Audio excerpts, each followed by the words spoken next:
El Cantar de los Cantares. Ya el título de este libro sugiere su carácter excepcional, pues se trata de un término superlativo, cuya traducción podría ser el cantar más bello, el cantar más sublime o el mejor cantar. La expresión en superlativo no es ajena a la Biblia, pues en ella encontramos, por ejemplo, el Santo de los Santos, vanidad de vanidades y otras más.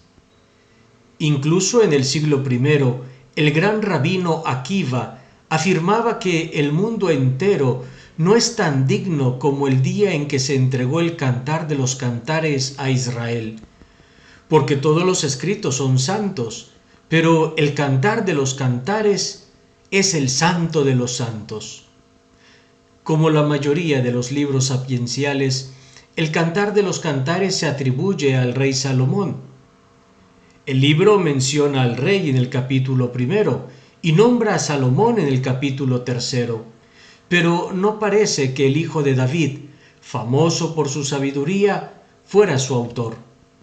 En todo caso, se trata de un poeta inspirado con gran manejo de diversos géneros y recursos literarios, en el que la luz y los colores, los sonidos y los olores, las metáforas y las comparaciones, la naturaleza y la historia, lo normal y lo exótico, todo ello está al servicio de una intención: cantar al amor.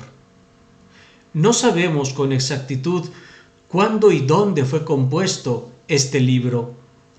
Sin embargo, el acuerdo de los expertos lo coloca en el posexilio, alrededor del siglo II a.C. El Cantar fue clasificado entre los libros sapienciales. En la Biblia hebrea es colocado después del Eclesiástico. En la Vulgata se encuentra entre el Eclesiástico y la Sabiduría. Para el judaísmo se trata del primero de los 5 Megilot o volúmenes que se leían en las grandes fiestas. El Cantar se leía durante la fiesta de Pascua. Veamos ahora su contenido. Hemos dicho que el libro canta al amor, pero ¿cuál? ¿El amor humano o el amor divino? Lo primero que salta a la vista es que el nombre divino aparece en este libro solo una vez y de forma abreviada en el capítulo 8, versículo 6, al mencionar el fuego y las llamaradas divinas. Pero esto no nos autoriza a afirmar que el Cantar trate solo del amor humano entre varón y mujer. En efecto, en el libro aparece la palabra amor con y sin artículo, es decir, el amor como una realidad determinada y amor como nombre propio.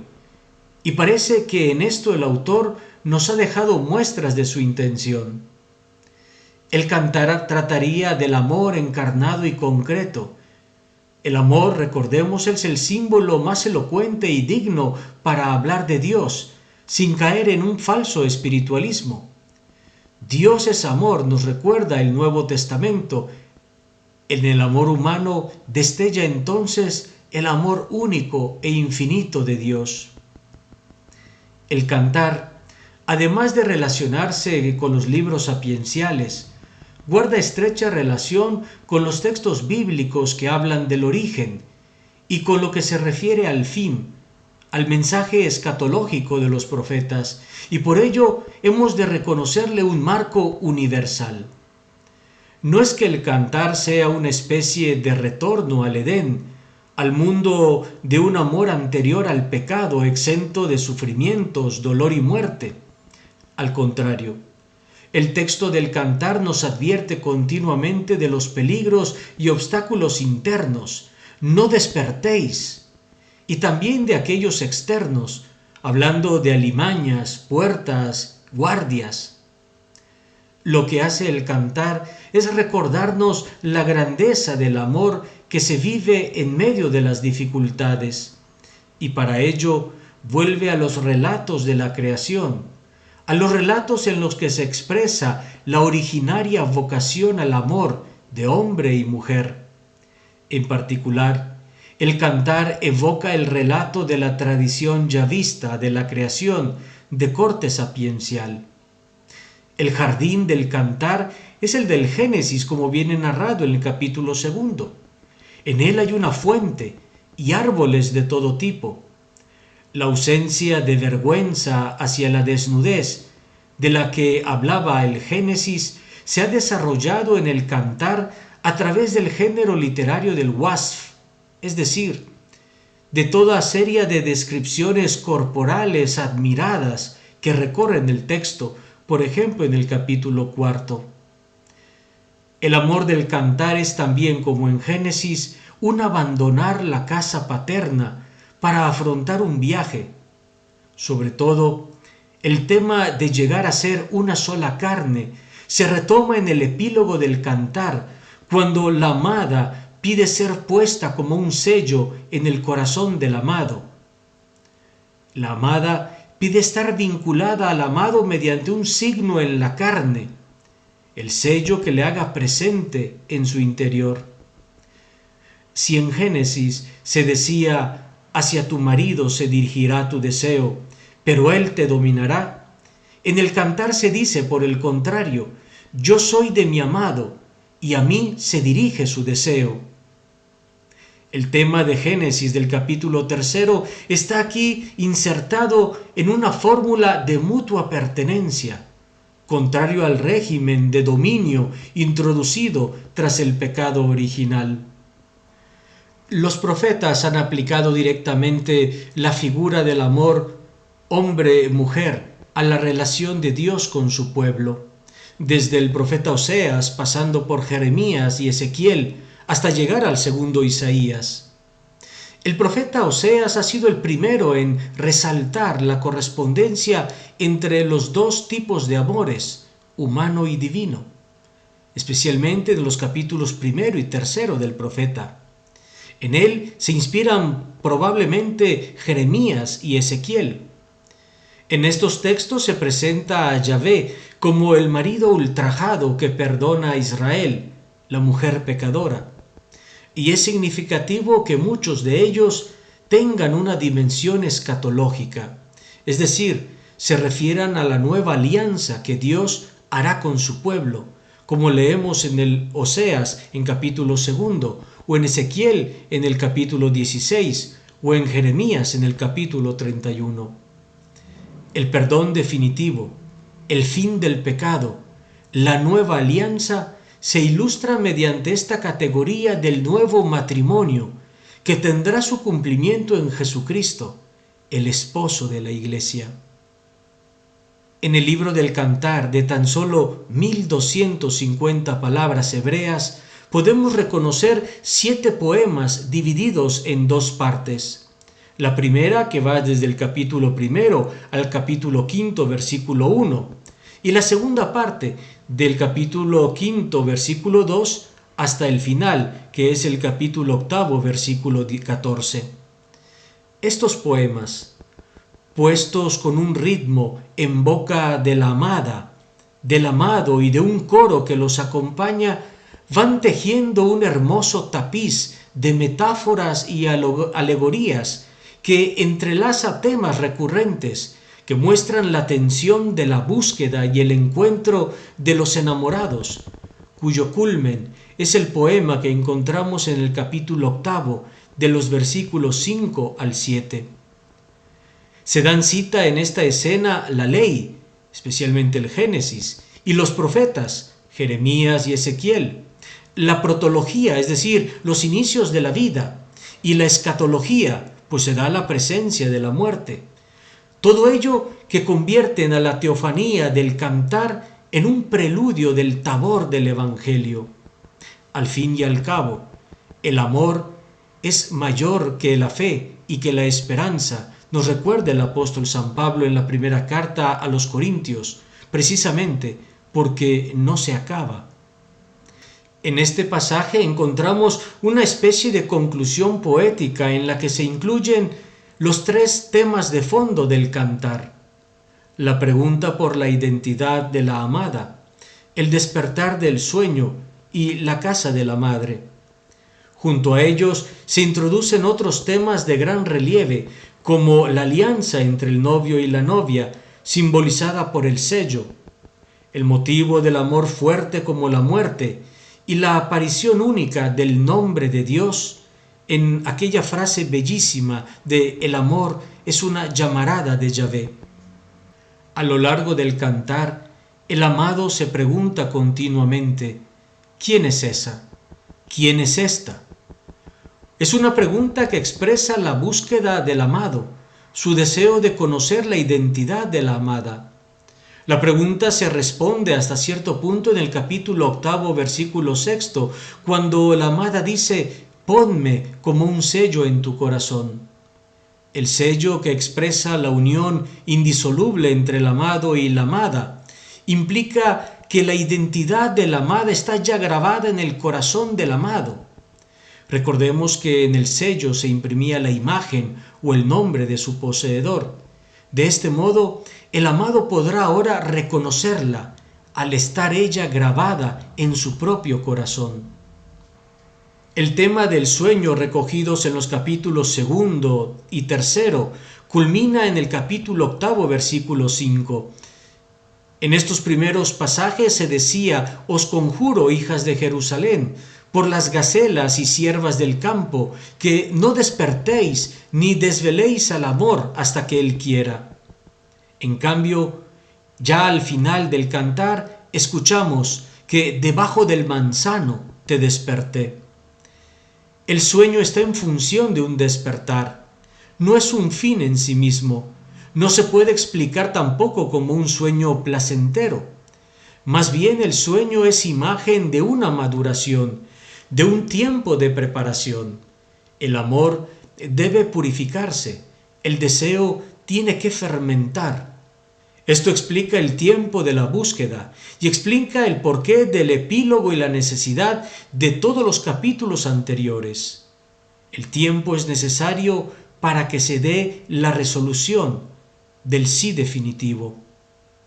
Aquí vemos ilustrado el relato de Génesis del capítulo 2, versículos 18 al 20, donde Adán debe buscar entre los animales el remedio a su soledad. Dios lo hace entrar en un profundo sueño y al despertar encuentra a la mujer y reconoce su nombre con admiración y con sorpresa.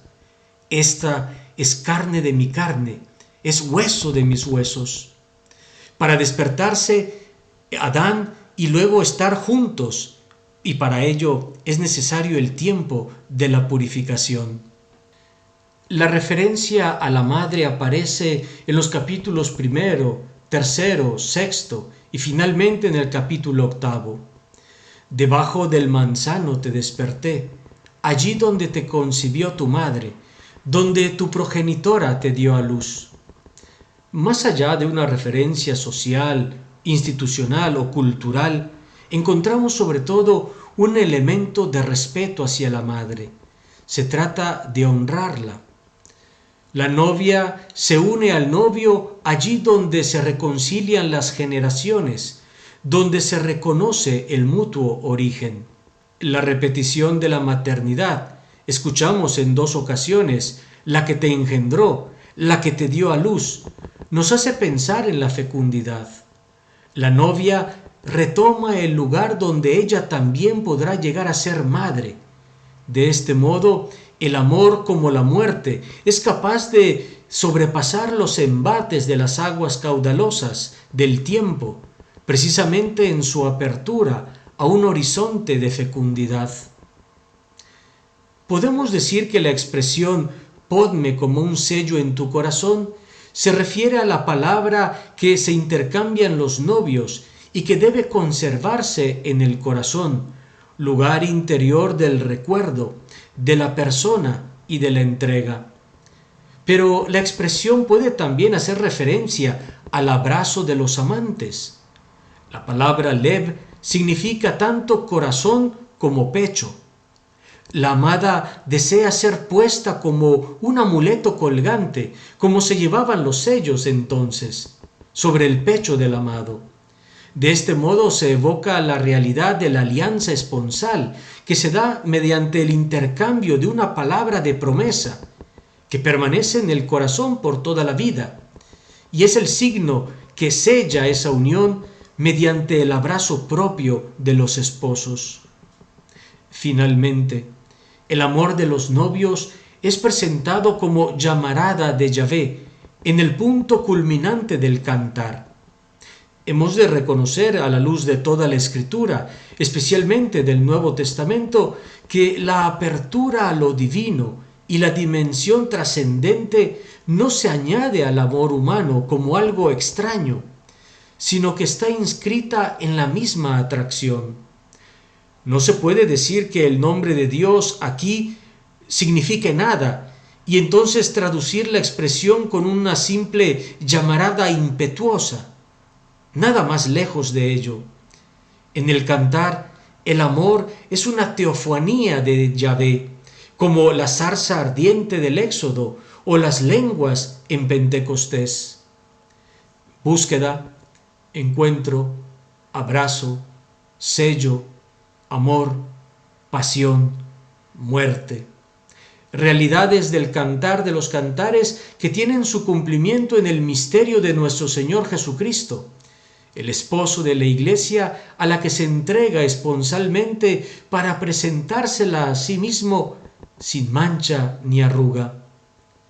A partir del siglo III y hasta el siglo XVIII, el cantar de los cantares fue considerado como una piedra central y para muchos el centro de la revelación. El fuego ardiente del Eros, fuerte como la muerte, duro como el infierno, deviene la imagen del ágape encarnado y crucificado de Dios, que se crea y se da por compañera a la Iglesia, esposa y mujer. Como afirma Hans Urs von Balthasar, en esta alianza de amor vive el foco de sentido de todos los misterios de la fe, de todas las reflexiones y dogmas teológicos. Lo que no se deja explicar desde ella o hacia ella queda sin sentido y sin esencia. El amor de Cristo, de cuya fecundidad y plenitud surge la Iglesia, y el amor mutuo de ambos es en su foco más íntimo realidad inmaculada, sin mancha ni arruga, diría el apóstol Pablo en la carta a los Efesios. Aquí la Iglesia, en María, es justo lo que debe ser, perfectamente virginal, abandonada, maternalmente fecunda. Ella corresponde a cada expectativa del esposo, y esta Iglesia tiene desde siempre la experiencia del amor perfecto de Cristo. Sin embargo, donde la Iglesia es pecadora en sus miembros, no corresponde a las exigencias del esposo. Ella debe ser educada, castigada, humillada, debe sentir sobre sí la mano del Maestro, inexorable por el amor.